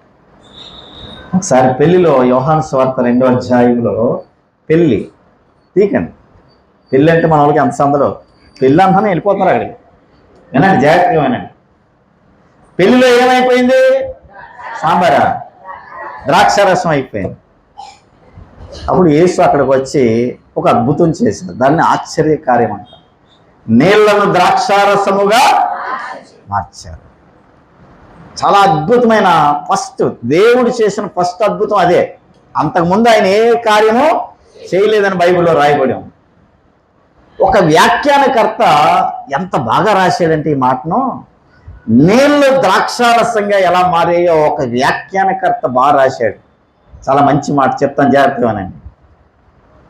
అప్పుడప్పుడు ఆడవాళ్ళు సిగ్గుపడినప్పుడట బొగ్గలు ఎరుపెక్కుతాయట. మీకోసం చెప్పిన అలా మొహాలు అలా పెట్టారేంటి? ఆడవాళ్ళు సిగ్గుపడినప్పుడట బొగ్గలు ఏమవుతాయట? ఎరుపెక్కుతాయట. ఏమండి, ఇది మీకు తెలుసు కదా ఈ విషయం? ఇలా ఉన్నారండి. పొరపాటు మాట్లాడానండి. మరి ఏంటండి బాబు అలా చూస్తున్నాను, ఇంకెప్పుడు పిలవకుండా అన్నట్టుగా. అది ఆడపిల్లలు సిగ్గుపడినప్పుడు బుగ్గలు ఎర్రబడ్డాయట. ఆ వ్యాఖ్యానకర్త రాశాడు. యేసు ప్రభువారు ఆ పెళ్లికి వెళ్ళినప్పుడు అండి, యేసు ప్రభువారిని చూసి నీళ్లు సిగ్గుపడ్డాయట, అవి ఎరుపెక్కాయి. దేవునికి స్తోత్రం. హల్లెలూయా. ఎంత అద్భుతమైన మాట రాశారండి ఆయన. వ్యాఖ్యానకర్తలు ఉండాలి మనకి, ఇలా అద్భుతమైన వ్యాఖ్యానకర్త. నీళ్లను ద్రాక్షారసంగా ఆయన ఏం చేశారు? ఒకటా రెండా? గుడ్డోడిని ముట్టారు, కుంటోడిని బాగు చేశారు. ఇవన్నీ కూడా ఆశ్చర్యకారి, ఇవన్నీ కూడా దేవుని కృప ద్వారానే జరిగాయి. దేవునికి స్తోత్రం. ఒకసారి పాస్టర్ అమ్మ గారు మీటింగ్స్కి వెళ్ళారట. బాగా వింటున్నారా? మీటింగ్స్కి వెళ్ళారట. పాస్టర్ గారు వెళ్తూ వస్తూ చెప్పారట, ఏ తాళం గట్టిగా వేసిరా అన్నాడట పాస్టర్ అమ్మ గారు. ఎవడు? పాస్టర్ అమ్మగారు గబగబా అడావడిగా తాళం వేయకుండా వచ్చేసారు. ఏమండి? బస్సు ఎక్కేశారు. ప్రయాణం అయిపోతుంది బస్సు. పాస్టర్ గారు అడిగారట, ఏమే తాళం వేసావా? వేసానా వేయలేదో ఈవిడి మర్చిపోయింది. వేయలేదంటే ఆయన ఆత్మ పక్కనైతే అసలైన రూపం చూపిస్తాడని వేసానండి అన్నదట.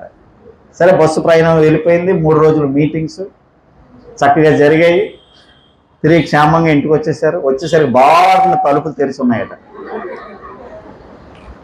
ఏమండి అలా ఎందుకు తెరిచి ఉన్నాయో మరలా వచ్చే వారంలో నేను మళ్ళీ వస్తాను కూడా అప్పుడు చెప్తాను. ఆ బాగా తెరిచి ఉన్నాయట. వెంటనే పాస్టర్ గారికి బీపీ రేజ్ అయిపోయిందంట.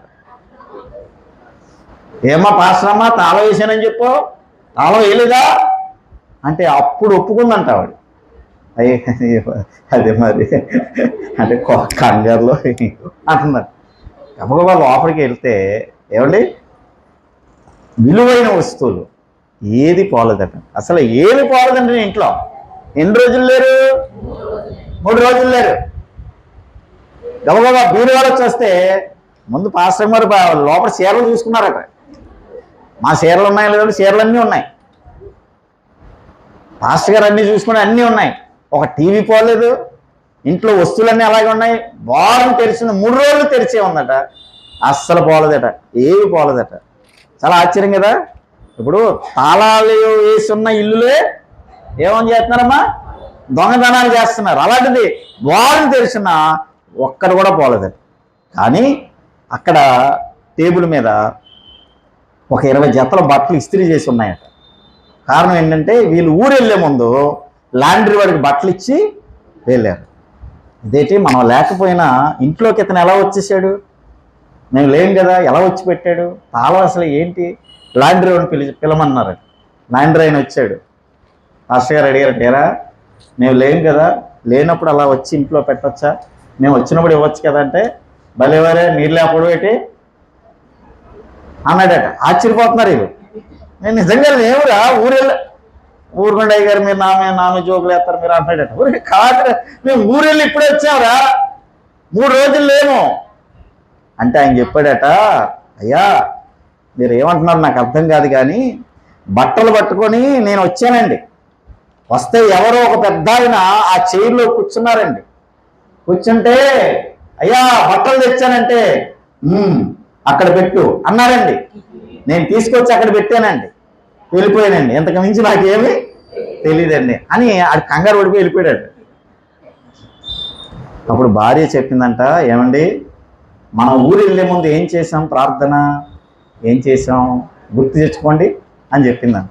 అప్పుడు వాళ్ళు గుర్తు చేసుకుంటే వాళ్ళు ఏం చేశారంటే ప్రార్థన, ప్రభువా 3 దినాలు ఊరు వెళుతున్నాము, మా ఇంటిని మీరు కాపాడండి, మా ఇంటిని ఏంటమ్మా మా ఇంటిని కాపాడండి అని ప్రార్థన చేసి వెళ్ళారట. అలా ప్రార్థన చేసినందుకు పరలోకం నుండి దేవుడు ఆ ఇంటిలో కాపలాగా ఉన్నాడు. దేవునికి స్తోత్రం. అది ఆశ్చర్యకార్యం అంటే. ఆశ్చర్యకార్యాలు అలా చేస్తాడు దేవుడు. అందుకే మనం ఎప్పుడు బయటికి వెళ్ళినా మనం ఏం చేయాలి? ప్రభువా నా ఇంటిని మనకి ఇలాంటివి ఏం రావు. అసలు ప్రార్థన ఏముండదు. మన ప్రార్థన ఎలా ఉంటుందంటే ఊరు వెళ్తున్నాం అనుకోండి, గబగబ అన్నీ సర్దేసుకుంటాం, బట్టలు అవి సర్దేసుకుంటాం. ట్రైన్లో తినడానికి 10 చపాతీలు 4 జాయింట్లు పెట్టేసుకుంటాం. ఏమండి ఈలోగా డుడ్డు ఆటో వస్తుంది, అన్ని సామాన్లు ఎక్కిచ్చేస్తాం, తాళాలు వేసేసుకుంటాం. లోపలికి వెళ్ళిపోయి ఆటోలో కూర్చున్నప్పుడు అప్పుడు చేస్తాం ఆటో కూడా వినబడకూడదు. అది మన ప్రార్థన. దేవుని స్తోత్రం. అసలు నువ్వు ఊరు వెళ్ళక ముందే నీకు తెలుసు కదా, ప్రభువా ఊరు వెళ్తున్నాం, నా ఇంటిని నా బిడ్డలు ఊరు వెళ్తున్నారు నాయన, నా బిడ్డల్ని కాపాడని నువ్వు ప్రార్థనతో పంపాలి. అప్పుడు ఆశ్చర్యంగా దేవుడు కార్యాలు చేస్తాడు. అమ్మ ఏం చేస్తాడు? మీ పిల్లలు చదువుకోవడానికి వేరే ఊర్లు వెళ్తున్నారా? మీరు ఏం చేయాలి? ప్రార్థన. అయ్యా నా బిడ్డ వేరే ఊరు వెళ్తుంది, నా బిడ్డను కాపాడు నాయన. దేవుడు నువ్వు చేసే ప్రార్థన కట్టుబడి ఉంటాడండి. కట్టుబడి అక్కడ పని చేస్తాడు దేవుడు, నీ బిడ్డ కొరకు పని చేస్తాడు. ఆ విశ్వాసంతో ప్రార్థన చేస్తే ఆశ్చర్య కార్యాలు మన బ్రతుకులో చేస్తాడు. కృప చేసే ఆరోపణ ఏంటి చెప్పండి? ఆశ్చర్యపరుస్తుంది. చివరిగా ఈ మాట చెప్పి నేను ప్రార్థన చేస్తాను. నాకున్న సమయం ఇంకా 10 నిమిషాల సమయం ఉంది, అందుకే మెల్లిగా తీసుకుని వెళ్తాను. దేవుని స్తోత్రం చెప్పండి. ఇక ఏడవదిగా అభయాన్ని ఇస్తుంది. కృప ఏం చేస్తుంది? అభయం అనండి, అందరూ అనండి. సరిగ్గా అంటలేదు మీరు. అభయాన్ని ఇస్తుంది. ఏమండి? యేసునామమే జయము, ప్రభు యేసునామమే అభయం. యేసునామమే జయము, ప్రభు యేసునామమే అభయం. ఏ చోటనైనా ఏ నోటనైనా ఉద్ధరిస్తున్నాము, ఏ చోటనైనా ఏ నోటనైనా ఉద్ధరిస్తున్నాము. యేసునామమే జయము, ప్రభు యేసునామమే అభయం. యేసునామమే జయము, ప్రభు యేసునామమే అభయం. విజయాన్నిస్తాడు, అభయమిస్తాడు. విజయమిస్తాడు,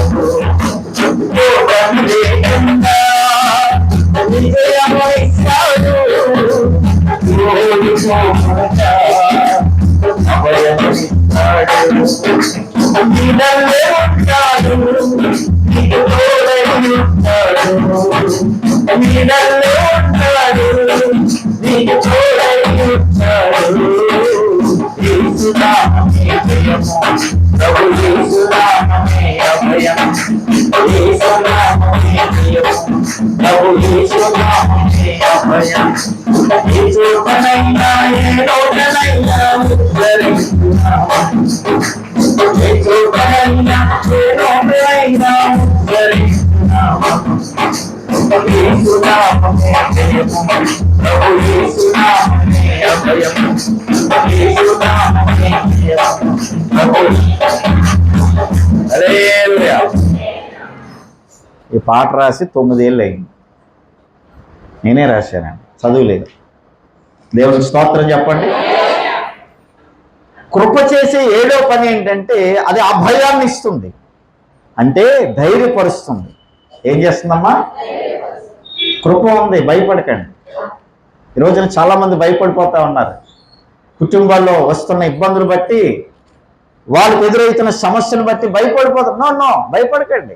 మనకేముంది? కృప ఉంది. దేవునికి స్తోత్రం. ఆ కృప ఏం చేస్తుందంటే 7వదిగా అభయాన్ని ఇస్తుంది. ధైర్యంగా ఉండండి. ధైర్యము మనం నేర్చుకోవాలి. చాలాసార్లు చెప్పిన మాటే మీకు చెప్తా ఉన్నాను. క్రైస్తవులు పిరికివారిగా ఉండకూడదండి. దేవుణ్ణి నమ్ముకున్న వారు ఎలా ఉండకూడదు?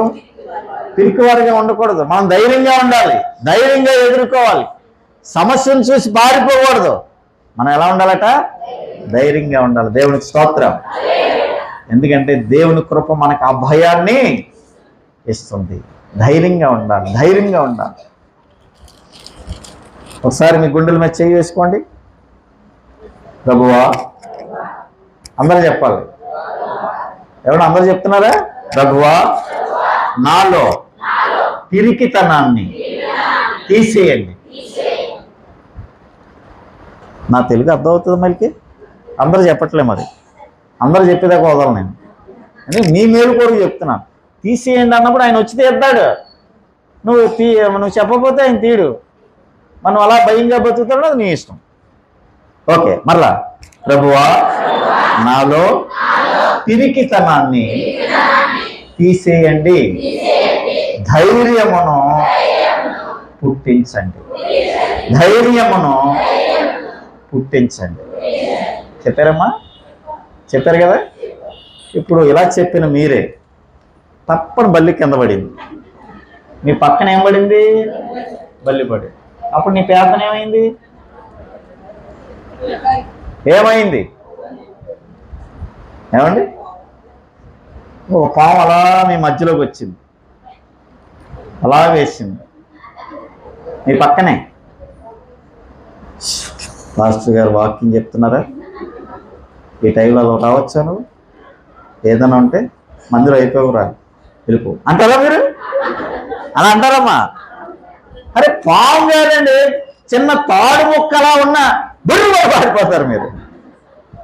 అంటే మనలో ఏమి లేదు, ధైర్యం లేదండి. దేవుడు అంటున్నాడు, నేను మిమ్మల్ని పిరికివారిగా చేయలేదు. దేవుడు ఎలా చేశాడు? మనల్ని ధైర్యవంతులుగా చేశాడు. దేవునికి స్తోత్రం. ఒకసారి మా అమ్మను చూసి అల్లిపోయానండి. చాలా చమత్కారం ఉంటుంది, మీరు ఆశ్చర్యపోతారు. అమ్మను చూసి ఎవడన్నా అల్లిపోతారు, అడుగు మొహం కాకపోతే అనుకోకండి. నేను చెప్పాక నిజంగానే మీరు కూడా అల్లిపోతారు. ఒకసారి మనం బాగా ఎండాకాలంలో పైన పడుకునేవాళ్ళని గుర్తుందా? అందరూ డబ్బున్న వాళ్ళేనా? ఏసీలు అవి ఉన్నాయా? బాగా ఎండాకాలంలో మనం ఏం చేసేవాళ్ళం? పై మేడ మీద పడుకునేవాళ్ళం. ఏమండి?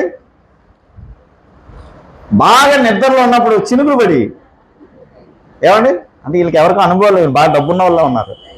అలా పడినప్పుడు నిద్ర అంతా డిస్టర్బ్ అయ్యి షాపులు ఆ దిండ్లు మళ్ళీ పైనుంచి ఎత్తుకు మళ్ళీ కింద పడుకుంటే నిద్ర ఎట్టేది కాదు. ఏమండి? మీకు అన్నీ అనుభవం వస్తుంది కదా. ఇలా వస్తుందని ఒకరోజు అన్నాను, అమ్మ నేను పైన పడుకోను, కిందే పడుకుంటా. ఏరా అంటే, లేదు మళ్ళీ మధ్యరాత్రులు దింపుతారు, నాకు నిద్ర పడతలేదు అని నేను మొండికేసి కిందే పడుకున్నా. ఒక కింద అప్పుడు మా స్థితిని బట్టి ఏసీలు గీసీలు ఏమి లేవు, భయంకరమైన వేడి. కిటికీలు బారుని తెరిచేసి, ఏమంటే బారుని తెరిచి చల్లగా వేస్తున్నాను, పడుకున్నా. మనసు మీద ఒక్కనే పడుకున్నా. సాధారణంగా నేను ఒక్కనే పడుకున్నా, నాకు చాలా భయం.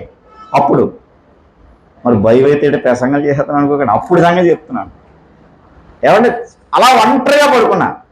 మరి ఈ రాత్రి అసలు నేను పడుకున్న తర్వాత ప్రపంచం తలకిందులైపోయినా అసలు ఇంచు కదలను నేను అప్పుడు సంగతి చెప్తున్నా, ఇంచు కదలను. మరి వాళ్ళకి వర్షం వచ్చింది ఏంటో దిగిపోయారు. మా మా అమ్మ వాళ్ళందరూ దిగిపోయి తలుపు కొట్టినట్టున్నారు. తలుపు తీలే, నాకు మెలకు లేదు, బాగా పడుకున్నాను నేను. తలుపు కొడుతుంది తీయట్లే, నాకు నిద్రలో ఉన్నాను. అప్పుడు ఏం చేసిందంటే, ఇలాగా ఒక చిన్న సందు ఉంటుంది, ఆ సందులోంచి అలా వస్తే అసలు నడవడానికి ఈలు ఉండదండి, చాలా తుప్పలవి ఉంటాయి. అయినా సరే పాపం ఎలా నడిచిందో రాత్రి, అలా నడుచుకొని వచ్చి ఇది ఈ కిటికీ తీసి పడుకున్నాను అన్నమాట. ఇక్కడే ఉంది మంచం. ఈ సందులో ఒక మనిషి నిలబడ్డానికి కూడా ప్లేస్ ఉండదు. పాపం ఏదోలాగా అవన్నీ తొక్కుకొని తోసుకొని మొత్తానికి ఆ ఇరుకులోంచి వచ్చి ఇక్కడ నుంచి కేకలేస్తుంది. అసలు మెలకు రావట్లే, నాకు మంచి నిద్రలో ఉన్నా. ఇక మా అమ్మ కోపం వచ్చింది. ఏమొచ్చింది? ఇక్కడ తలుపు కొట్టింది తీయలేదు, సాధారణంగా ఎంత బదలు కొడిసిందో తీయలేదు, మళ్ళీ అవతలపు వచ్చి పెద్ద పెద్ద కేకలేస్తుంది, అయినా తీయలే. ఇంకా కోపం వచ్చి మా అమ్మ ఇలా జిట్టు ఎర్రబోసుకొని అంత కేకేసిందండి. ఉలిక్కి లేచా. లేవగానే ఆ జిట్టు ఎర్రబోసుకొని ఆ చెమ్మ చీకట్లో కిటికీ దగ్గర మనిషిని చూసి అట్లా వెళ్ళిపోయాను నేను. అలా జిట్టు ఎర్రబోసుకున్న మా అమ్మ ఏం చేసిందంటే, మళ్ళీ నేను అల్లిపోతానన్న సంగతి మళ్ళీ నేనేరా అమ్మనరా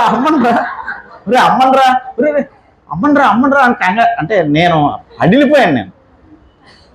మళ్ళీ అలా వచ్చాక ఏమండి అప్పుడు చెప్పింది, ఎవరే ఎన్నిసార్లు కొట్టినా నువ్వు తలుపు తీలేదురా, భయపడిపోయావు నాన్న, భయపడకరా అమ్మనేరా అన్నది. అదే దెయ్యంలాగా అనిపించారు.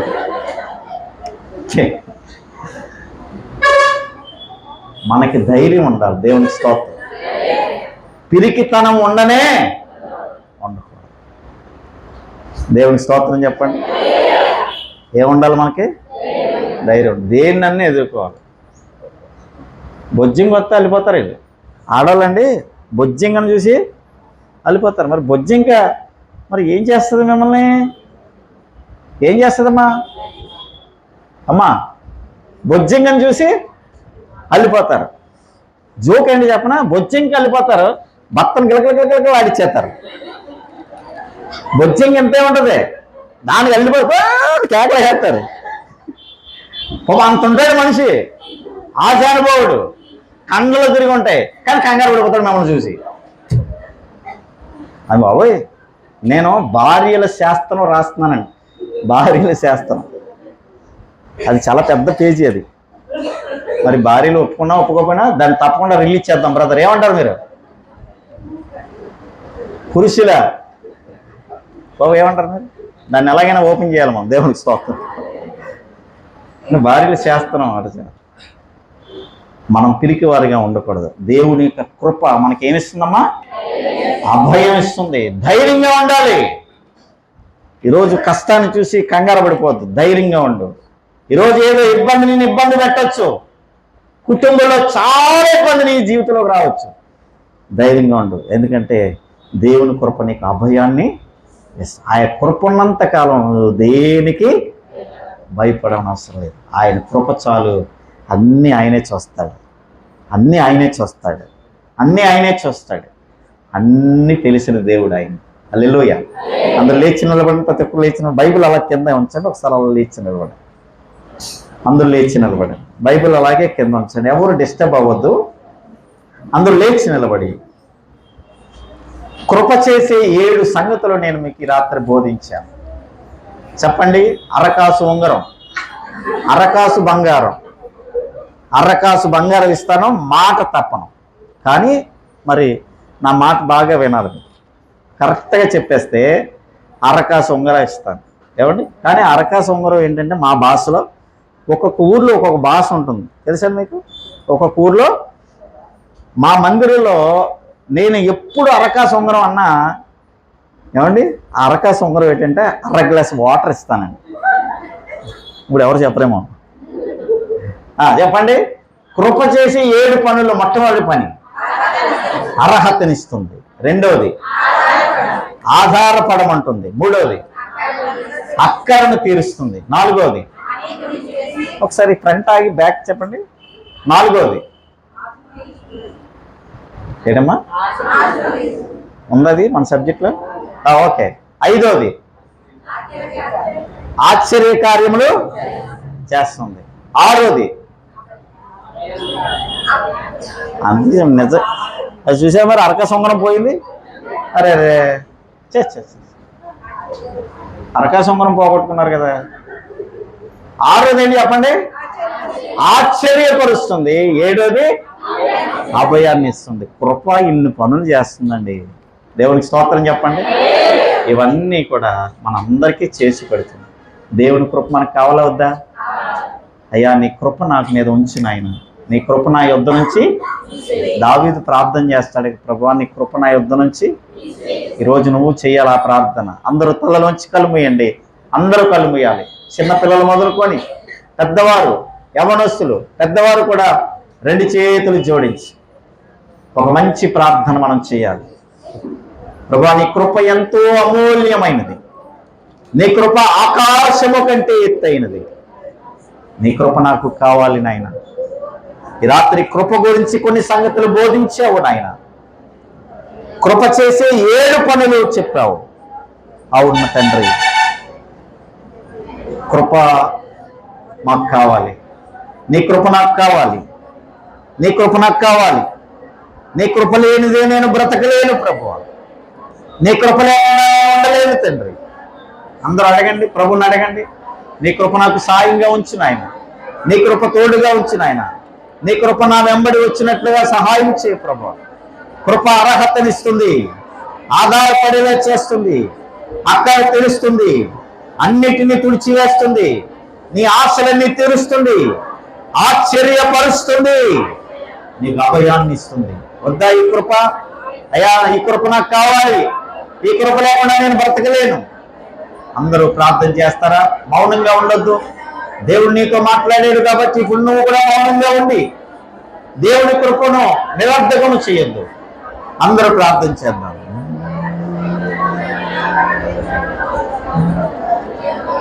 కృపా కృపా నీ కృపా కృపా కృపా యేసు కృపా కృపా కృపా కృపా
యేసు కృపా